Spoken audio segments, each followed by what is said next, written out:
County has issued a severe thunderstorm warning for southwestern Hunterdon County in northwestern New Jersey, southwestern Warren County in northwestern New Jersey, northeastern Berks County in eastern Pennsylvania, central Montgomery County in southeastern Pennsylvania, Lehigh County in eastern Pennsylvania, southeastern Carbon County in northeastern Pennsylvania, Bucks County in southeastern Pennsylvania, Northampton County in eastern Pennsylvania, until 12:30 a.m.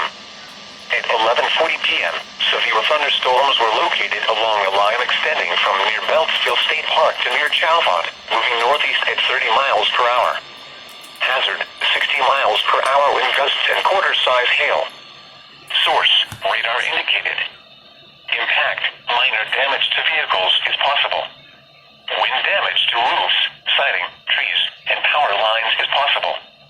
Locations impacted include Allentown, Trenton, Easton, Lehighton, Bethlehem, Ewing, Lansdale, Forks, Emmaus, Northampton, Quakertown, Percy, Doylestown, Byram, Wilson, Hatboro, Souderton, Bedminster, Ambler, and Hellertown.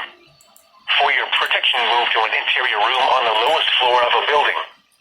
Torrential rainfall is occurring with these storms and may lead to flash flooding. Do not drive your vehicle through flooded roadways. Repeating, a severe thunderstorm warning has been issued until 12:30 a.m. Monday for the following county: Berks, Pennsylvania,